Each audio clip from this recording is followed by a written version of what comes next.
कैसे हैं बच्चों? I hope you all are good. देखो अभी हम स्टार्ट करने वाले हैं अपने फर्स्ट चैप्टर का सेकंड पार्ट, ठीक है, साइंस में क्लास 8 का। कल हमने प्रीवियस क्लास में क्या डिस्कस किया था? प्रीवियस क्लास में हमने एग्रीकल्चर क्या है डिस्कस किया था। चैप्टर के हिसाब से हमने किया था क्रॉप्स क्या होते हैं, how many types of the crops क्या होते हैं, 3 टाइप्स के क्रॉप्स थे उनके बारे में डिस्कस किया था और साथ ही साथ डिफरेंसेस उनके बारे में हमने पढ़ा था। देन हमने पढ़ा था प्रोडक्शन क्या होता है।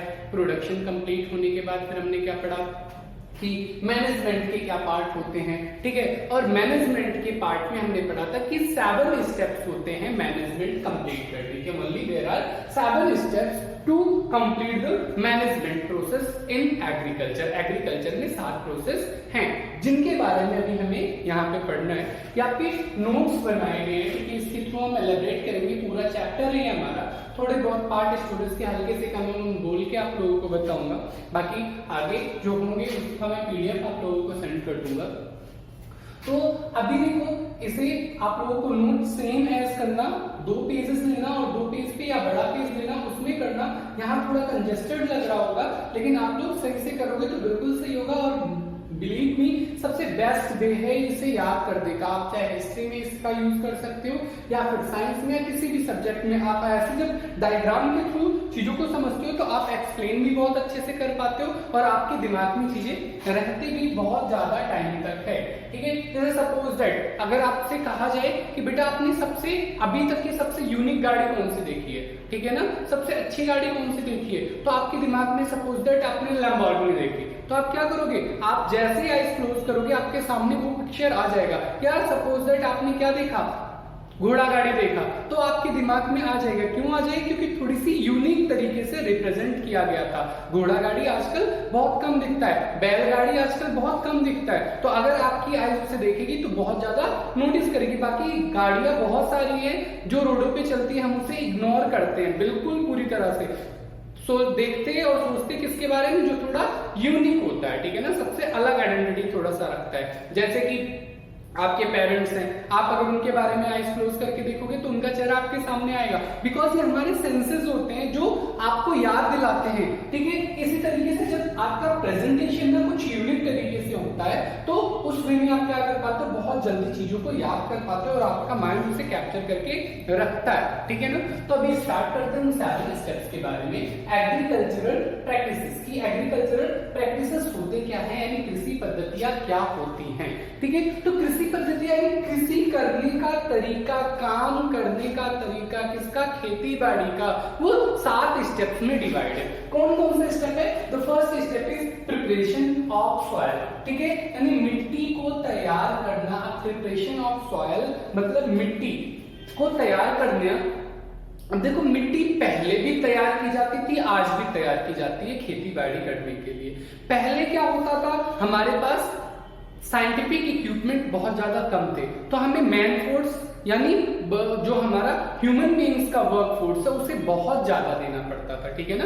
यानी आदमी को बहुत ज्यादा मेहनत करना पड़ता, साथ ही साथ जानवरों के साथ जानवर बनके काम करना पड़ता था। पूरे दिन रात उनका उसी में लगता था, काम करते करते करते, ठीक है। कि क्योंकि करना किसके थ्रू होता था, आदमियों को ही करना होता था, अपने एफर्ट्स के थ्रू, अपनी एनर्जी के थ्रू, तो पूरे दिन लगे रहते थे। तो वो हमारा क्या कहलाता था, ट्रेडिशनल मेथड, यानी हमारी परंपरागत जो विधि चली आ रही है उसे क्या बोला गया, परंपरागत या ट्रेडिशनल मेथड बोला गया।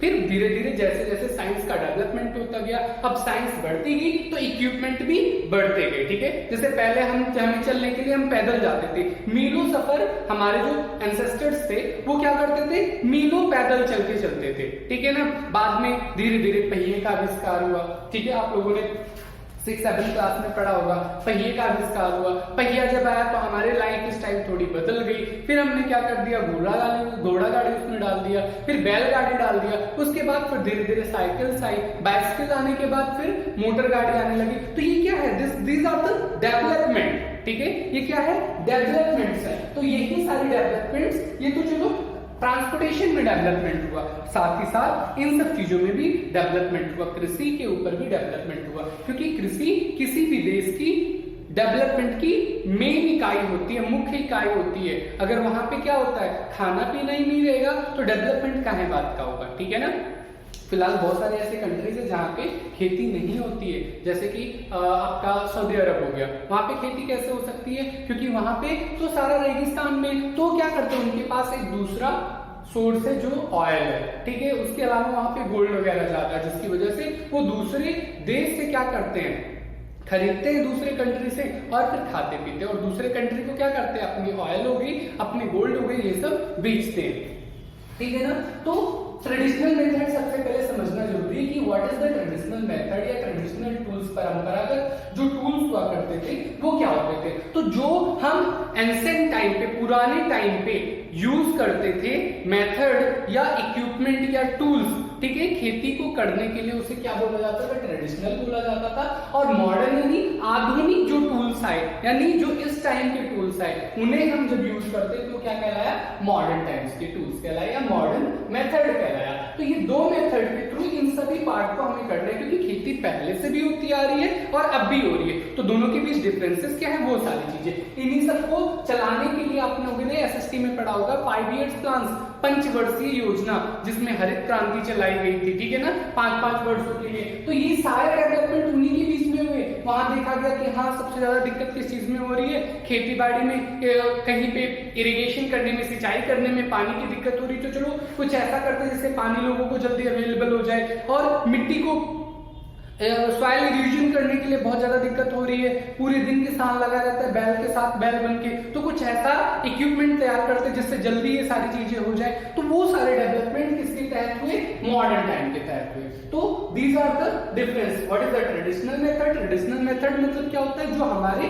पुराने मेथड चले आ रहे हैं काम को करने का, that's called the traditional method. Modern method with the help of science and technology, जब हम साइंस और टेक्नोलॉजी के थ्रू हमने इक्विपमेंट टूल्स बनाए और काम करना स्टार्ट किया, तो उसे क्या कहा गया, मॉडर्न मेथड कहा गया, ठीक है। तो अब स्टार्ट करते हैं आपके 7 पार्ट। 7 पार्ट कौन कौन से? First part preparation of the soil, यानी सबसे पहले मिट्टी को तैयार करना।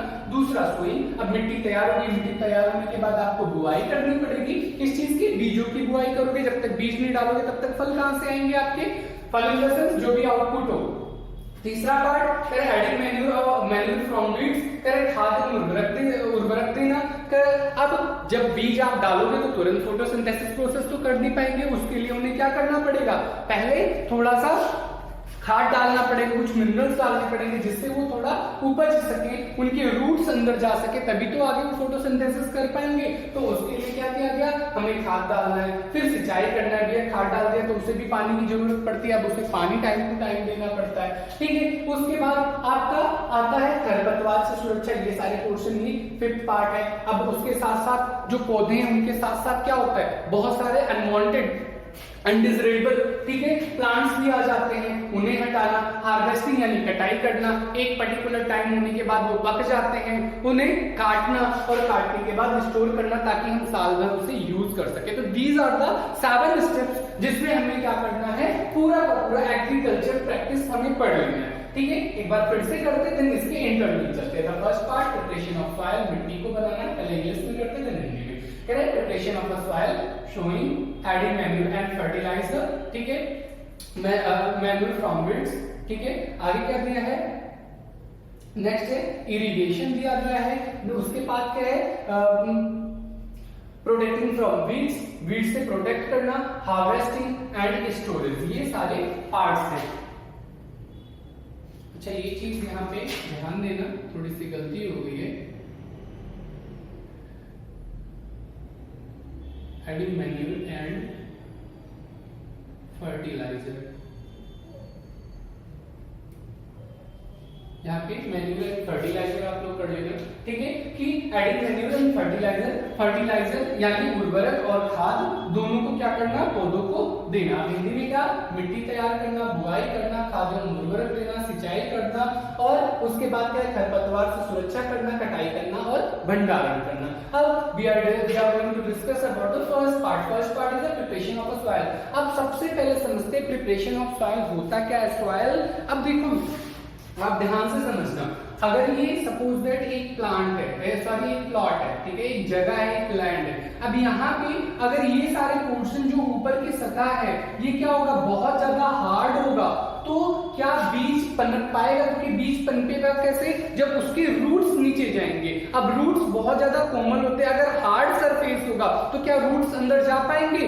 नहीं जा पाएंगे। तो इसलिए हमें सबसे पहले ये जो बड़े बड़े पार्ट है मिट्टी के, जो एक दूसरे से जुड़े हुए हार्ड पार्ट है, इन्हें हमें क्या करना पड़ता है, तोड़ना पड़ता है। इन सॉइल्स को, इन मिट्टी को तोड़ना पड़ता है, जिसे क्या बोला जाता है, सॉइल इरोजन। क्या बोला जाता है, सॉइल इरोजन। अब कोई पूछता है what is the soil erosion, तो सॉइल इरोजन क्या होता है, जब मिट्टी के पार्ट छोटे छोटे टुकड़ों में बट जाए, ठीक है, यानी छोटे छोटे पार्ट में करना मिट्टी को क्या कहलाता है, सॉइल इरोजन। अब सॉइल इरोजन करने के लिए हमें किसकी जरूरत पड़ती है, प्लगिंग की जरूरत पड़ती है और लेबलिंग की जरूरत पड़ती है। अब बात आई प्लगिंग क्या होता है, प्लगिंग मतलब जुताई करना। जुताई करना मतलब यही सॉइल को इरोजन करना। अगर कोई पूछता है कि प्लगिंग क्या है, plugging is a process of a soil erosion. Plugging क्या है, एक प्रोसेस है सॉइल इरोजन का। सॉइल इरोजन मतलब अभी हमने समझा कि मिट्टी को छोटे छोटे पार्ट में तोड़ना। तो अगर कोई पूछता है कि what is the soil erosion या प्लगिंग, तो आप क्या बताओगे कि प्लगिंग क्या है, plugging is the process of a soil erosion. जुताई क्या है, तो जुताई की एक विधि है किसमें, मिट्टी के छोटे छोटे पार्ट में तोड़ना, और लेंटिंग मतलब उसे समतल कर देना, ठीक है। अब देखो प्लगिंग करने के जो तरीके थे वो पुराने क्या हुआ करते थे, हल के द्वारा किया जाता था। हल कैसा होता था, एक ऐसे टाइप का, आपकी बुक में आपको फिगर मिल जाएगा, एक ऐसे टाइप का लकड़ी का पार्ट होता था जिसके पीछे ऐसे हत्था लगा हुआ था, और इसके नीचे क्या होता था, एक आयरन की प्लेट लगी हुई होती थी। यहाँ पे दो बैलों को बांध दिया जाता था, और यहाँ पे किसान क्या करता था, उसे लेके और उसे जमीन में गाड़ के क्या करता था, बैल उसे खींचते थे, और वो भी साथ साथ उसे प्रेस करता हुआ चलता था, जिससे क्या होता था, मिट्टी क्या होती जाती थी, टूटती हुई जाती थी छोटे छोटे पार्ट में। तो these are that is a traditional method. ये क्या होते हैं, हमारे ट्रेडिशनल मेथड थे हल के द्वारा करना। बाद में क्या हुआ, जब मॉडर्न मेथड आया तो सबसे पहला प्रॉब्लम उन्हें यही दिखा कि हमें सबसे ज्यादा मेहनत किस चीज में पड़ती है, सबसे ज्यादा मेहनत पड़ती है खेत को जोतने में, ठीक है ना। तो खेत को जोतने के लिए कल्टीवेटर का यूज किया गया, ये मॉडर्न मेथड कहलाता है, ठीक है ना। ट्रेडिशनल मेथड में हल यूज होता था और मॉडर्न मेथड में कल्टीवेटर यूज होता था। और जो सबसे ज्यादा हेल्पफुल हुआ वो क्या हुआ, ट्रैक्टर हेल्पफुल हुआ। ट्रैक्टर ने क्या कर दिया, पूरी हिस्ट्री को बदल कर रख दिया, किसके, जो एग्रीकल्चर के था, ठीक है। क्योंकि ट्रैक्टर की वजह से हर एक काम आसान हो गया, हर एक काम, मोस्टली काम जितने भी जो किसान को सबसे ज्यादा मेहनत का लगता था, ट्रैक्टर की वजह से वो सब कुछ आसान हो गया। ट्रैक्टर ने लेबलिंग करना स्टार्ट कर दिया, प्लगिंग करना स्टार्ट कर दिया, सोइंग करना स्टार्ट कर दिया, मैन्यूर और फर्टिलाइजर डालना स्टार्ट कर दिया, इरिगेशन में कहीं ना कहीं हेल्प करता है। उसके बाद में फिर हार्वेस्टिंग करना स्टार्ट कर दिया, और स्टोरेज में भी एक जगह से दूसरी जगह ले जाने के लिए, इन सब में भी सबसे ज्यादा ट्रैक्टर का महत्व है। ट्रैक्टर बहुत ज्यादा हेल्पफुल बन गया, यानी जैसे ही ट्रैक्टर किसानों के जीवन में आया या एग्रीकल्चर फील्ड में आया, एग्रीकल्चर की दुनिया ही बदल गई, ठीक है। तो एक बार फिर से करते हैं, प्रिपरेशन ऑफ सॉइल मतलब क्या होता है, सॉइल को छोटे छोटे पार्ट में तोड़ देना। जो प्लगिंग होता है, प्लगिंग अगर कोई पूछता है व्हाट इज द प्लगिंग या जुताई क्या होता है, तो आप बताओगे कि मिट्टी को छोटे छोटे पार्ट में तोड़ना है, जुताई कहलाता है। इंग्लिश में क्या कहोगे, the process of soil erosion is known as a ploughing. अब लेबलिंग क्या होता है, मतलब समतल करना, बराबर करना। ये होता किससे, एक ट्रेडिशनल मेथड में हल के द्वारा होता है, और मॉडर्न मेथड में कल्टीवेटर के द्वारा होता है। और कल्टीवेटर जो होता है उसमें tractor is the most important equipment, tools, whatever जो भी आप बोलो, टेक्नोलॉजी, ठीक है, वो हुआ। अब दूसरा पार्ट हुआ, यानी आपने क्या कर दिया, मिट्टी को छोटे छोटे पार्ट में तोड़ दिया। अब देखो एक बार में कभी टूटता है, वो डिपेंड करता है मिट्टी की कंडीशन के ऊपर। अगर मिट्टी गीली है तो एक बार में भी आपका क्या हो जाएगा, सॉइल बहुत अच्छे से यूज हो जाएगा, सॉइल बहुत अच्छे से छोटे छोटे पार्ट में हो जाएगा। बट अगर मिट्टी क्या है, बहुत ज्यादा कड़ी है, तो उसके लिए आपको एक बार, दो बार, तीन बार भी करना पड़ सकता है। नेक्स्ट पार्ट है सोइंग, यानी बीज को बोना। तो बीज बोने के लिए सबसे पहले आपको सेलेक्ट करना पड़ेगा कि आप किस चीज की खेती कर रहे हो, सबसे मोस्ट इंपॉर्टेंट पार्ट है, ठीक है ना। और आपको टाइम भी ध्यान देना पड़ेगा। कौन सा टाइम ध्यान देना पड़ेगा, कि आप जैक क्रॉप्स कर रहे हो, ठीक है, या फिर आप खारिफ क्रॉप्स कर रहे हो, या फिर आप राबी क्रॉप्स कर रहे हो। यानी आपको ध्यान देना पड़ेगा कि आप खरीफ की फसल उगा रहे हो या राबी की फसल उगा रहे हो ना। अगर आप उल्टा करो तो आपका पैदावार ही नहीं होगा, क्योंकि किसी में कम पानी की जरूरत पड़ती है, किसी में ज्यादा पानी की जरूरत पड़ती है। तो आपने अगर ध्यान दिया होगा तो जिस फसल में ज्यादा पानी की जरूरत होती है वो मोस्टली रेनी सीजन में होता है। कौन सा सीजन में? बरसात के मौसम में, क्योंकि बरसात के मौसम में सबसे ज्यादा पानी गिरता है। और अगर फसल को ज्यादा पानी की जरूरत पड़ेगी तो दो फायदे होंगे। एक फायदा, पानी जो आएगा उससे बर्बादी नहीं होगी फसल की, और दूसरा फायदा क्या होगा कि इरिगेशन, जो सिंचाई करना पड़ता है किसे, किसान को, उसके लिए बहुत एफर्ट्स उसे करना पड़ता है, उससे वो आसानी से बच जाता है, क्योंकि वो नेचुरल इरिगेशन हो जाता है। ठीक है ना। तो जब भी आप खेती करोगे या कोई भी खेती करता है तो सबसे पहले सीजन ध्यान देता है, यानी उसके बाद फिर क्या करेगा कि उसे बोना क्या है। ठीक है, धान बोना है या फिर उसके अलावा गेहूं बोना है, चना बोना है, मटर बोना है, व्हाटएवर, ये सारा डिपेंड करता है उस व्यक्ति के सिलेक्शन के ऊपर कि वो क्या करना चाहता है और मौसम के ऊपर। ठीक है, उसके बाद क्या करना है, सपोज दैट उसने ये चेकआउट कर लिया कि उसे गेहूं बोना है, तो गेहूं के लिए अच्छे बीज भी तो होने चाहिए। जब अच्छा बीज होगा तभी तो उत्पादन अच्छा होगा ना।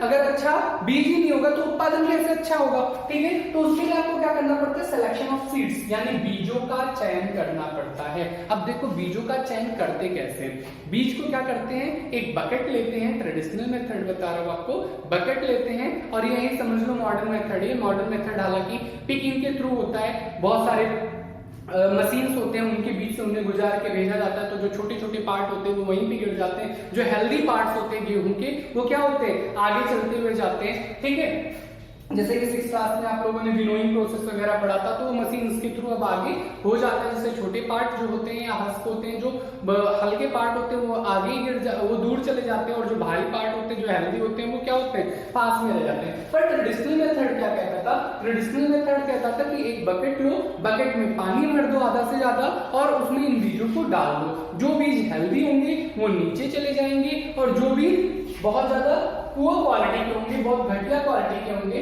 या खराब होंगे, वो ऊपर फ्लोटिंग करने लगते हैं, ऊपर तैरने लगते हैं, जिससे जो तैरने वाले होंगे उसे हम बाहर फेंक देंगे, जो नीचे रह जाएगा वो हमारे क्या होंगे, अच्छे बीज होंगे। तो this is the process of selection of बीज सीड्स।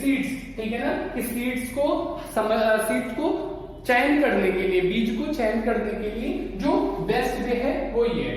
नेक्स्ट आता है आपका बुआई करना। ठीक है ना, अब देखो बुआई कैसे किया जाता था, ट्रेडिशनल मेथड। बुआई मतलब बीजों को डालना, किसमें, जमीन में। तो पहले क्या किया जाता था, हाथों के थ्रू किया जाता था, हाथ में लेते थे और फेंकते हुए चले जाते थे। लेकिन अब फेंकते हुए जाते थे, उसका एक बहुत ही ज्यादा ड्रॉबैक था। ड्रॉबैक क्या था, आपको एक एग्जांपल के थ्रू मैं समझाने की कोशिश करता हूं। सपोज दैट ये एक बेंच है, ये दूसरा बेंच है, ये तीसरा बेंच है। इस बेंच पे मैक्सिमम 4 लोग बैठ सकते हैं, इसमें 4 लोग, इसमें 2 लोग बैठ सकते हैं। अब आपको मैं क्या कहता हूं, आप एक काम करो, 8 लोग एक साथ बैठो, 8 लोग एक साथ बैठो, और इसमें 1 लोग को ही बिठाता हूं, इसमें 5 लोग को बिठाता हूं। क्या कंफर्टेबल कोई हो पाएगा? आप कहोगे सर बीच वाला तो हो जाएगा, चलो मान लिया 1 हो गया, क्या ये वाले और ये वाले हो जाएंगे? एक में 8 बिठा रहे हो, एक में 5 बिठा रहे हो, जबकि कैपेसिटी 4 और 2 की ही है, तो नहीं हो पाएंगे। ठीक है ना, आप कहोगे बिल्कुल बैठ नहीं पाएंगे, और बैठ भी गए तो कोई गिरेगा, कोई कुछ होगा, कोई कुछ होगा। ठीक है ना, और सफोकेशन भी होने लगेगी, बहुत सारी प्रॉब्लम आने लगेगी। सेम एज बीजों के लिए भी है। जब बीज किसान क्या करता था, हाथ से फेंकता था तो कोई डिस्टेंस नहीं होता था, वो क्या होते थे, एक साथ में 4-5 गिर गए, एक साथ में 4-5 गिर गए, कहीं एक ही गिरा काफी दूरी पर। ठीक है, इतनी दूरी पे कुछ हो गए, तो ये क्या होते थे, इनकी जो डिस्टेंस होती थी ना, ये प्रॉपर नहीं होती थी। अब जब डिस्टेंस प्रॉपर नहीं होगी तो वो सही से अपने आप को डेवलप कैसे कर पाएंगे? डेवलप ही नहीं कर पाएंगे, क्योंकि एक ही जगह पे लोग सारे के सारे बीज एक जगह पे इकट्ठे हो जाएंगे, तो डेवलपमेंट कहां से होगी? क्योंकि उन्हें भी बढ़ने के लिए क्या चाहिए, स्पेस चाहिए होगा ना। अगर आप क्या करते हो, कोई पेड़ लगाते हो सपोज दैट, और पेड़ के पास आप पूरी तरह से उसे इतने मोटे में ही बांध देते हो, ठीक है ना, तो वो डेवलप जब हो ही नहीं पाएगा, तो एक तो वो क्या करेगा, सामने वाले चीज को तोड़ के आगे बढ़ेगा। ठीक है ना, तभी वो आगे बढ़ सकता है। और अगर बाई चांस आपने कुछ ऐसा लगाया जो पॉसिबल ही नहीं उसके लिए तोड़ना, तो क्या रहेगा, वो वहीं पे उसका विकास रुक जाएगा, उसका डेवलपमेंट वहीं पे रुक जाएगा। अब जो पौधे होते हैं, कौन से पौधे, आपके एग्रीकल्चर वाले पौधे, ठीक है, यानी धान गेहूं, ये सब बहुत मुलायम होते हैं, तो इनके पास इतना ज्यादा पावर नहीं होता कि बगल वाले को हटा के कर ले। तो ये एक जगह पे जब हो जाएंगे तो प्रॉपर तरीके से ये डेवलप नहीं हो पाएंगे, और जब प्रॉपर तरीके से डेवलप नहीं हो पाएंगे तो सही तरीके से वो फसल भी नहीं उगा पाएंगे। तो ये हमारा ड्रॉबैक था, किसमें, सोइंग में, बुआई करने में बहुत ज्यादा ड्रॉबैक ये पार्ट आता था, ठीक है। फिर बाद में क्या किया गया, सीड ड्रिल का यूज किया गया। सीड ड्रिल क्या करता है, वो एक तरीके से ऐसे पार्ट होता है सीड ड्रिल, आप अपने बुक में देखोगे ऐसे टाइप के। अब इसके ऊपर से क्या किया जाता है, बीज डाला जाता है, और ये बीज कहाँ होता है, एक पाइप के थ्रू नुकीले अंदर ये होता है, ऐसे नुकीला पोर्शन होता है। ये दो तरीके का था सीड ड्रिल, एक पहले हाथ से भी, मॉडर्न टाइम जब थोड़ा स्टार्ट हुआ तो हाथ से भी होने लगा, तो यहाँ पे ये डाल देते थे, और ये बीज, एक एक बीज क्या होता था इसके अंदर जाता था, और उसे पकड़ के नीचे दबाते थे, किसमें, जमीन में, और फिर उसे निकाल लेते थे, जो सिर्फ एक एक बीज एक प्रॉपर डिस्टेंस के बीच में, अब इनके बीच में जो डिस्टेंस है, ठीक है, प्रॉपर डिस्टेंस है, उसके बीच में वो क्या हो जाते थे, वहां पे प्लेस हो जाते थे, जिससे फसल बहुत अच्छी होती थी। बाद में इसी को क्या किया गया, ट्रैक्टर के साथ जोड़ दिया गया कि आप बस डालते जाओ और स्पीड से काम होता जाए, आपको हाथ से करने की जरूरत नहीं है। तो ये क्या आया, तो इनका मेथड आया selection of seeds as well as a seed drill. अब तीसरा पार्ट क्या है, एडिंग मैन्यूर एंड फर्टिलाइजर। अब मैन्यूर और फर्टिलाइजर की जरूरत क्यों पड़ी, बिकॉज ऑफ जो सीड्स डाले गए वो सीड्स को क्या करना है, डेवलप करने के लिए न्यूट्रिशंस की जरूरत तो पड़ेगी, तो उन न्यूट्रिशंस को हमने दो मेथड में पूरा किया, एक फर्टिलाइजर में, एक मैन्यूर में। अब मैन्यूर जो होता था हमारा ट्रेडिशनल मेथड में आता था, फर्टिलाइजर मॉडर्न मेथड में आता है फिलहाल, और अभी भी मैन्यूर बहुत से लोग यूज करते हैं, पर बहुत ज्यादा इसका कम यूज होता है, क्योंकि अब कोई गाय भैंस वगैरह नहीं रखता है। आप समझते हैं कि फर्टिलाइजर और मैन्यूर होता क्या है। देखो फर्टिलाइजर क्या होता है, fertiliser is a man made inorganic, ठीक है, सब्सटेंसेस या सॉल्ट, ठीक है। जो फर्टिलाइजर होता है वो क्या होता है, मानव निर्मित होता है। कौन सा होता है, मानव के द्वारा बनाया जाता है, प्रिपेयर्ड इन फैक्ट्रीज। इसे कहां पे बनाया जाता है, फैक्ट्रियों में बनाया जाता है। साथ ही साथ क्या होता है, doesn't provide humus to soil, या ह्यूमस नहीं देता है, मिट्टी को ह्यूमस की जरूरत होती है, ठीक है ना, मिट्टी को ये ह्यूमस देता ही नहीं है। रिच नाइट्रोजन, अब होता क्या है, इसमें बहुत ज्यादा नाइट्रोजन होते हैं, फास्फोरस होते हैं, पोटेशियम होते हैं। अब ये क्या होता है, ये पौधों के लिए बहुत ज्यादा, जैसे हमारी बॉडी के लिए भी जरूरत होती है बहुत सारी विटामिन की, ठीक है, और उसके बाद में अदर पार्ट की, फास्फोरस की भी हमें जरूरत होती है। ऐसे ही क्या होता है, पौधों को भी इन सब चीजों की जरूरत होती है। तो जो फैक्ट्री में बनेंगे बहुत ज्यादा मात्रा में क्या होते हैं, वो न्यूट्रिशंस प्रोवाइड करते हैं। वहीं पे मैन्यूर जो होता था वो क्या होता है, नेचुरल सब्सटेंसेस होता है, जो क्या होता है, डीकम्पोजिशन ऑफ डर्ट, मतलब जो गोबर वगैरह होता है, गोबर होता है, या फिर पेड़ पौधे होते हैं जो सड़ जाते हैं, उन्हें क्या किया जाता है, डीकम्पोज हो जाता है, वो खाद बन जाते हैं, और उसके बाद वो क्या किए जाते हैं, खेतों में डाल दिए जाते हैं, जिससे वहां पे खाद का काम करता है। अब ये क्या कर रहा है, can be prepared in a field, ये खेतों में भी बनाए जा सकते हैं। खेतों में कैसे बनाए जा सकते हैं, एक जगह पे इन्हें क्या किया जाता है, जितने गोबर वगैरह होते हैं, ठीक है, एनिमल्स के, ठीक है, डंग्स होते हैं, उसके अलावा जो सड़े हुए खाना हो गया, या फिर साथ ही साथ क्या हो गया, आपके जो पेड़ पौधे की पत्तियां वगैरह सड़ जाती है, उन्हें एक जगह पे इकट्ठा करते रहते हैं, और बाद में क्या होता है, वो जब सड़ जाता है तो उसे खेतों में डाल देते हैं। आगे क्या क्या provide a lot of humus to soil, और ये एक दूसरे के ऊपर पड़ता रहता है, जिसकी वजह से इसमें ह्यूमस भी बहुत ज्यादा आ जाती है, ठीक है, और ये ह्यूमस क्या होता है, बहुत ज्यादा होता है, सॉइल को देता है। अब पोषक और क्या कहते हैं, लेस न्यूट्रिशन, और इसमें क्या होता है, पोषक तत्व तो क्या होते हैं, बहुत ज्यादा कम होते हैं, पर कम होते हैं, ठीक है। इसलिए पहले खाद डाला जाता था, तो खाद डालने की वजह से क्या होता था, उपज हमारी कम होती थी। बाद में हमने फैक्ट्रीज में फर्टिलाइजर यूज बनाना स्टार्ट किया, जिससे अब खेती बहुत ज्यादा होती है। अब बात आती है मैन्यूर इज बेटर और फर्टिलाइजर इज बेटर, ठीक है। तो बेटा ध्यान दो, कोई भी डेवलपमेंट अगर केमिकल्स के ऊपर होता है तो वो बेटर नहीं कहा जा सकता। पर हमारे देश में अब भूखमरी के लोग ना मरे, क्योंकि पॉपुलेशन धीरे धीरे बढ़ता ही जा रहा है और बहुत ज्यादा बढ़ चुका है, तो भूखमरी से ना मरे उस चीज से बचाने के लिए fertiliser is a best option, ठीक है ना। पर मैन्यूर सबसे ज्यादा बेटर है, क्योंकि ये क्या है, ऑर्गेनिक है, इससे कोई नुकसान हमारी बॉडी को नहीं होने वाला, पर इस चीज से नुकसान हमें जरूर होने वाला है, ठीक है। तो ये दोनों पार्ट्स हो गए हमारे फर्टिलाइजर और मैन्यूर। अब देखो क्वेश्चन एक और बनता है कि what is the difference between the fertiliser and manure. तो आपको देखो 4 पॉइंट बताए गए हैं, फर्स्ट, सेकंड, थर्ड, फोर्थ। ये 4 पॉइंट अगर आप लिख देते हो तो 2 नंबर या 4 नंबर में क्वेश्चन आता है।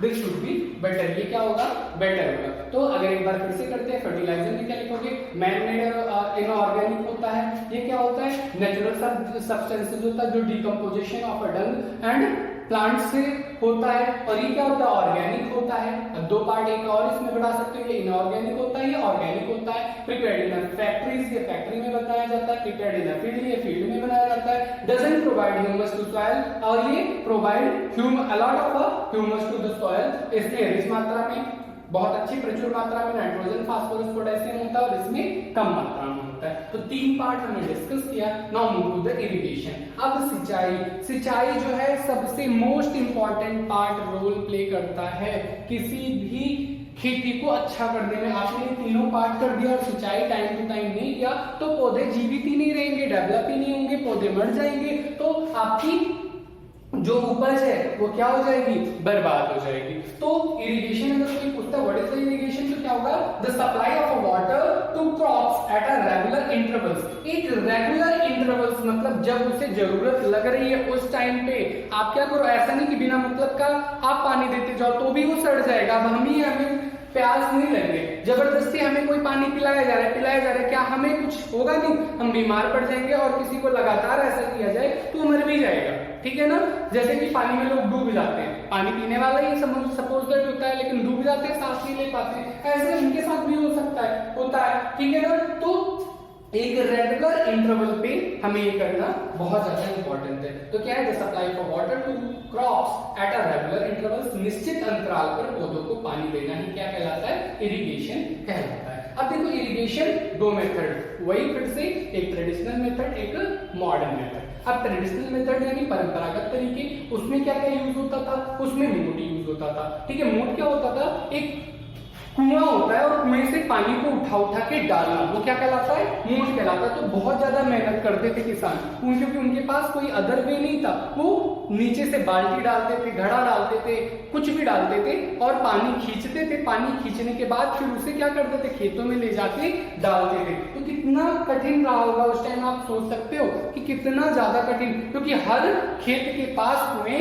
नहीं होते थे, बहुत दूर दूर से लोग लेके आते थे और फिर पानी डालते थे। दूसरा क्या है, chain pump. Chain pump same as होता था, उसमें क्या होता था, बस हाथों से खींचने की जरूरत नहीं ज्यादा पड़ती थी, उसमें चेन लगा के घुमाते रहते थे और पानी बाहर आता था, तब भी वो उठा के वहीं लेके जाके गिराते थे। तीसरा पार्ट आया ढेकली। ढेकली क्या होता था, एक नहर बना दी जाती थी खेत तक, काफी जहां भी खेत होती थी छोटी सी पतली नहर बना दी जाती थी और उसमें क्या किया जाता था, पानी निकाल निकाल के डाला जाता, निकाल निकाल के डाला जाता था। और जब पानी डाला जाता था तो वो एक ही जगह पर, उन्हें ले जाने की जरूरत नहीं पड़ती थी, वो एक ही जगह पे डालते थे और पानी वो खेत तक पहुंच जाता था उन नहरों के थ्रू, उन छोटी छोटी नालियों के थ्रू। तो ये डेवलपमेंट था हमारा, साइंस का डेवलपमेंट था, थॉट्स का डेवलपमेंट था। तो ढेकली आई। देन राहत आया। राहत ने क्या कर दिया, लोगों को राहत पहुंचा दी। राहत कैसे पहुंचा दी, क्योंकि यहाँ पे अपना काम जो था वो एनिमल्स को दे दिया गया। उन्होंने क्या किया, एक ऐसा चरखा बनाया ऐसे टाइप का, एक जैसे कुआं, इसके पास एक ऐसा चरखा बनाया और इसमें एक ऐसे बकेट कई सारे लगा दिए, ठीक है, और यहाँ पे नालियां बना दी और इसके बीच में क्या कर दिया, एक बैल को बांध दिया जो ऐसे ऐसे सर्कुलर क्या करता था, घूमता रहता था। और जब वो सर्कुलर घूमता था तो ये वाला पोर्शन नीचे जाता था, जैसे हमारे झूले होते हैं ना, गोल गोल ऊपर नीचे जाते, वैसे वो नीचे जाता था। और बकेट नीचे आने के बाद क्या होता था, वहां से कुएं से पानी भरता था और वो ऊपर आके नालियों में गिर जाता था और इन नालियों के थ्रू क्या हो जाता था, वो खेतों में पहुंच जाता था। तो राहत जब आया तो इसने क्या किया, बहुत ज्यादा राहत दे दी किसे, ह्यूमन बीइंग्स को एग्रीकल्चर के फील्ड में, ठीक है। फिर ये हमारे क्या थे, ट्रेडिशनल मेथड थे। अब यहाँ पे ज्यादा टेक्नोलॉजी यूज नहीं की गई थी, इसलिए इसे ट्रेडिशनल मेथड में रखा गया। बाद में आया मॉडर्न मेथड। मॉडर्न मेथड ने क्या किया, सब कुछ बदल के रख दिया। क्या किया, मॉडर्न मेथड में और भी पार्ट है, इसमें मैंने 2 पार्ट ही दिखाए। मॉडर्न मेथड में और क्या आया, पंपिंग सेट आ गया, जिसके थ्रू क्या किया गया, एक जगह पे नल गला जगह पे क्या पाइप गला दी जाती है और प्रेशर के थ्रू, मोटर के प्रेशर के थ्रू वहां से पानी निकलता है और उसमें भी नालियों के थ्रू, पाइपों के थ्रू खेतों में पहुंचाया जाने लगा, जो आज भी होता है। ठीक है। उसके अलावा स्प्रिंकलर सिस्टम है। स्प्रिंकलर सिस्टम क्या करता है कि जगह जगह पे खेतों में पाइप लगा दी जाती है छोटे छोटे। स्प्रिंकल मतलब क्या होता है, छिड़काव करना फव्वारों के थ्रू। जैसे कि गार्डन में आप लोगों ने देखा होगा कि कहीं कहीं क्या होता है, लगा रहता है पाइप और वहां से बड़ी तेजी से फव्वारे निकलते हैं और वो बगल के जो घास होते हैं उन्हें पानी देते रहते हैं, ठीक है ना। तो वही स्प्रिंकलर सिस्टम, वही पार्ट है, वही मेथड है। उसे क्या कर दिया जाता है, खेतों में लगा दिया जाता है, क्यारियां रोज बनाए जाते हैं, रोज और कॉलम बना दिया गया सपोज दैट, और उनके बीच में क्या कर दिया गया, उन्हें प्लेस पाइपों को कर दिया जाता है और फिर मोटर से ऑन किया जाता है, वो पानी निकलता है और टाइम टू टाइम वो पौधों को दे देता है जितना उन्हें जरूरी होता है, ठीक है। दूसरा आया ड्रिप सिस्टम। ड्रिप सिस्टम ने क्या किया, वहां पे एक एक बूंद क्या करना, बूंद बूंद पानी उन्हें देना स्टार्ट कर दिया, ठीक है। ये मोस्टली ये जो ड्रिप सिस्टम है ये वेजिटेबल्स फ्रूट्स के लिए ज्यादा बेटर होता है। जो सीजनल फ्रूट्स और वेजिटेबल्स होते हैं उन्हें जैसा पानी की नीड होती है उस तरीके से ये यूज किया जाता है। तो these are the methods, traditional method as well as a modern method. Traditional method में फिर से एक बात करते हैं, मोड यूज किया गया, चेन पंप यूज किया गया, डिकली यूज किया गया, रहट यूज किया गया और इसमें स्प्रिंकलर सिस्टम और ड्रिप सिस्टम यूज किया गया। तो ये पार्ट हमारा इरिगेशन कंप्लीट हुआ।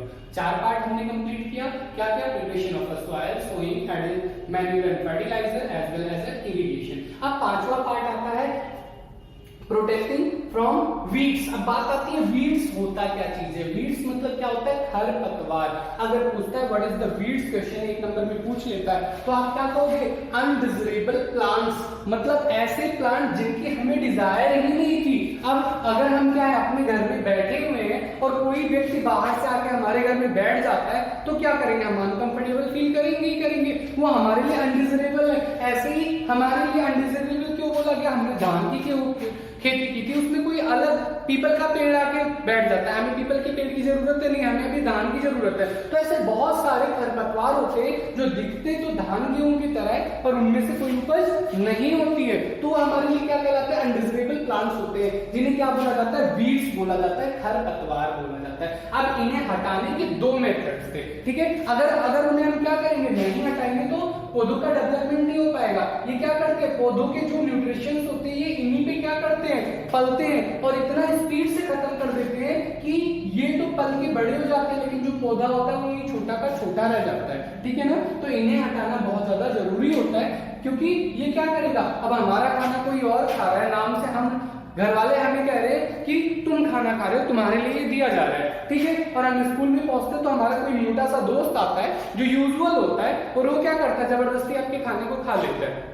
तो आपके अंदर कोई डेवलपमेंट होगा नहीं, आप तो सूखते जाओगे। और वो जो साथ वाला है, जो आपका फ्रेंड आपका खाना लंच बॉक्स सफा कर जाता है, वो क्या होगा, मोटा और ज्यादा मोटा होता जाएगा। तो यही केस यहाँ पे भी होता है, जो अनडिजायरेबल प्लांट होते हैं, जो वीड्स होते हैं, वो क्या करते हैं, सारे न्यूट्रिशंस खा जाते हैं और जो पौधा होता है उस बेचारे को कुछ मिलता ही नहीं। तो उसे हटाने के लिए हमारे पास 2 मेथड था। पहला क्या था, वीडिंग प्रोसेस था। वीडिंग प्रोसेस क्या कहलाता है, process to remove unwanted plants, ठीक है, या अनडिजायरेबल प्लांट। यानी वीडिंग प्रोसेस क्या कहलाता है कि जब आप क्या करते हो, अनडिजायरेबल प्लांट यानी अनिच्छा, जिसे आप जो आपको चाहिए ही नहीं, ठीक है ना, ऐसे प्लांट को हटाते हैं तो उन्हें क्या कहा जाता है, वीडिंग प्रोसेस कहलाता है, निराई कहते हैं। तो इसका देखो जो ट्रेडिशनल मेथड था वो क्या करते थे, हैंड पिकिंग करते थे, हाथ से उखाड़ते थे, ठीक है ना, हाथ से क्या करते थे, उखाड़ते थे, जिसमें यूज कभी कभी हाथ का ही करते थे, कभी कभी ड्रिलिंग भी करते थे,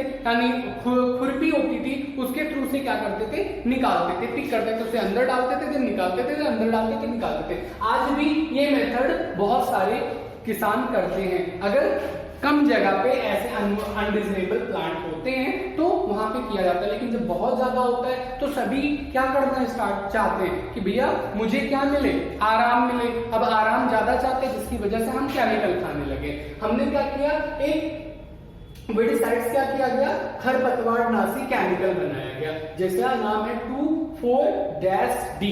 आप ये नाम याद रखना, ये सारे होते हैं जिसमें आप ये 2 और 4-D। अच्छा, इसमें फर्टिलाइजर में भी आप नाम याद रखना, यूरिया होता है, पोटेशियम होता है, फास्फोरस होता है, ये सारे नाम होते हैं जिसके जो क्या किए जाते हैं, डाले जाते हैं खेतों में। और ये वेडिसाइड्स जो थे वो 4, 2 and 4-D ठीक है। ये सारे नाम हैं जो क्या करते हैं, जिनका छिड़काव क्या किया जाता है, और छिड़काव करने के तरीका क्या होता है, बैग में लिक्विड होता है, ठीक है, और बैग में एक टैंक होता है, टैंक में लिक्विड डाल देते हैं और हाथ में हैंड स्प्रे टाइप होता है, उससे स्प्रे करते हुए सभी पौधों पे डालते हैं, सभी पौधों पे। और उसमें ऐसा केमिकल होता है जो पेड़ पौधे जो होते हैं, जो हमें चाहिए होते हैं, धान गेहूं, उन्हें तो ज्यादा, उन्हें हार्म तो पहुंचाता है पर ज्यादा नहीं, लेकिन साथ में जो अनडिजरेबल प्लांट होते हैं उन्हें मार देता है, पर उनपे भी फर्क पड़ता है जो प्लांट हमें चाहिए होता है, ठीक है। तो ये मॉडर्न मेथड और जो हाथ से करने बाय हैंड जो था वो हमारा ट्रेडिशनल मेथड था। अब नेक्स्ट पार्ट क्या आता है कि सब कुछ हमने कर दिया, हमने तैयार कर दिया मिट्टी, उसमें बुआई कर दी, बीज को भी अच्छे सेलेक्ट कर दिया, खाद भी डाल दिया, पानी भी डाल दिया, और खरपतवार जो उसके हिसाब से उन्हें भी कर दिया। अब एक टाइम आएगा जब वो क्या हो जाएंगे, और टाइम से टाइम अभी भी आपको इरिगेशन एक बार कर दिया है, इट डजंट मीन कि वो खत्म हो गया, इसीलिए यहाँ लिखा गया है कि water crop to the regular interval, से एक निश्चित समय अंतराल पे देना पड़ेगा, तो बीच बीच में ये कोर्सेज देना पड़ेगा। डजंट मीन कि एक प्रोसेस खत्म हो गया तो दूसरा वो फिर दोबारा नहीं आएगा, आएगा, ठीक है। उसके बाद एक टाइम हो जाएगा, मैच्योरिटी टाइम जिसे बोला गया है, ठीक है, कि जो पौधे हो जाएंगे वो क्या हो जाएंगे, पक जाएंगे। पकने के बाद हमें क्या करना पड़ेगा, हार्वेस्टिंग करना पड़ेगा, कटाई करना पड़ेगा। अब कटाई करने के लिए देखो दो मेथड अब भी है कि ट्रेडिशनल मेथड और एक मॉडर्न मेथड। ट्रेडिशनल मेथड क्या करता है, ट्रेडिशनल मेथड में लोग हाथ से, दराती होता था जिसे हसुआ बोला जाता है, ठीक है, उस दराती से क्या करते थे, हाथ से पकड़ पकड़ के खींचते थे और उसे काट के सुखाने के लिए खेतों में छोड़ देते। बाद में इसका क्या करते थे, गट्ठर बनाते थे, और गट्ठर बना के उसके ऊपर या तो हाथ से उठा उठा के उसे पटकते थे। सूखने के बाद जो क्रॉप्स होते थे वो क्या हो जाते थे, फसल जो होती थी, चाहे धान हो गेहूं हो, वो क्या हो जाती है, अलग अलग हो जाती थी, फिर उसे उठा के और एक जगह पे करते थे, ठीक है ना। बाद में क्या हुआ, उसके ऊपर लोगों ने क्या स्टार्ट कर दिया, गाय भैंसों को दौड़ाना स्टार्ट कर दिया। जब गाय भैंस दौड़ते थे उसके ऊपर तो वो क्या हो जाता था, नीचे टूट टूट के गिरने लगता था जो हमारी फसल होती थी, ठीक है। उसके बाद क्या हुआ, फिर धीरे धीरे डेवलपमेंट हुआ, फिर वहां पे हमने क्या करना स्टार्ट कर दिया, ट्रैक्टर को दौड़ाना स्टार्ट कर दिया, ट्रैक्टर आया, फिर मॉडर्न टाइम स्टार्ट हो गया, ठीक है ना। ट्रेडिशनल मेथड वही खत्म हो गया, मॉडर्न टाइम आ गया। उस टाइम पे हार्वेस्टर आ गया। हार्वेस्टर क्या करता था, थ्रेशर आ गया। हार्वेस्टर और थ्रेशर क्या होते थे, ट्रैक्टर के पीछे लगा दिए जाते थे, और जो कटा हुआ पार्ट होता था वहां पे भी दराती यूज किया जाता था। जब तक हार्वेस्टर यूज हुआ और थ्रेशर यूज हुआ, उस टाइम पे भी ट्रेडिशनल और मॉडर्न मेथड दोनों एक साथ काम करने लगे। कैसे दोनों एक साथ काम करने लगे, इसमें बाद में जो फसल को अलग करने के लिए प्लांट से बहुत मेहनत करनी पड़ती थी, चाहे हाथ के थ्रू या जानवरों को चला के, फिर भी हाथ से करना ही पड़ता था। लेकिन जब हार्वेस्टर आ गया, थ्रेशर आ गया, तो वो क्या करते थे, कटे हुए फसल को उस मशीन में डालते थे, और मशीन क्या करता था, उस जो कॉर्न होता था, ठीक है ना, यानी पका हुआ अनाज होता था, उन्हें अलग कर देता था, और जो पौधों के पार्ट्स होते थे उन्हें अलग कर देता था। बाद में बहुत ज्यादा एक तरह से रेवोल्यूशनरी चेंजेस आए, ठीक है, बहुत बड़ी क्रांति आई जब आ गया कंबाइन। कंबाइन क्या करता है, सीधे खेत में घुसता है, और खेत में जाते ही वो क्या करता है, जितने भी पौधे हैं उनके ऊपर के पार्ट को काटता हुआ जाता है, नीचे के पार्ट को छोड़ता हुआ जाता है प्लांट के, और ऊपर के पार्ट में जो कॉर्न होता है, ठीक है ना, पका हुआ अनाज होता है, उन्हें एक स्टोरेज में रखता है, और वो हमारे पास दे देता है खेत की कटाई के बाद। तो ये सबसे बेस्ट वे है। उसके बाद आया हमारा स्टोरेज सिस्टम की, भैया हमने कर तो लिया ये सारा काम, लेकिन अब उसे हमें साल भर खाना भी तो है, तो साल भर खाने के लिए हम क्या करते थे, तो इसमें भी दो मेथड हुआ करते थे। एक आपका ट्रेडिशनल मेथड होता था। ट्रेडिशनल मेथड में क्या करते थे, मिट्टी के बहुत बड़े बड़े बॉक्सेस बनाए जाते थे राउंड सर्कल करके, सिलेंड्रिकल शेप में, ठीक है, और उसमें क्या कर दिया जाता था, मिट्टी क्या होता है, थोड़ा सा ठंडा भी होता है, तो उसमें क्या, और जल्दी उसमें खराबी नहीं होती, तो मिट्टी में क्या कर देते थे, वो अनाज डाल देते थे, और वो साल भर यूज किया जाता था। जो आज भी आप रूरल एरिया में देखोगे, गाँव में, तो कहीं ना कहीं मिल जाता है, बस रेयर केस में, क्योंकि अब मिट्टी का कोई यूज नहीं करता। फिर धीरे धीरे उसमें डेवलपमेंट हुई, लोगों ने क्या करना स्टार्ट कर दिया, टिन का यूज करना स्टार्ट कर दिया, ठीक है ना, लोहे की चीजें बना के, लोहे के ऐसे बॉक्सेस सिलेंड्रिकल शेप में बना के देने लगे और उसमें रखने लगे। बाद में क्या हुआ, जब उसमें कुछ इधर उधर की कीड़े मकोड़े पड़ने लगे, तो उसमें क्या, उसमें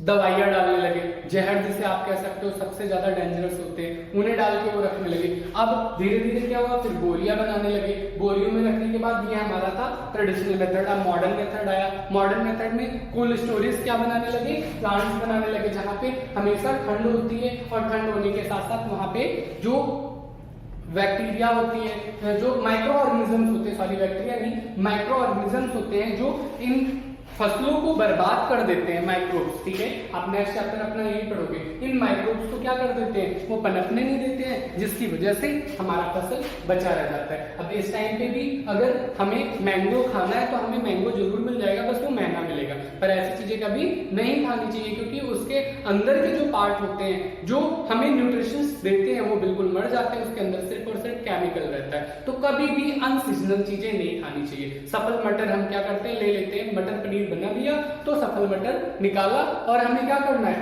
लेके उसमें बना देना। क्या कभी आपको वो टेस्ट आता है जो आना चाहिए?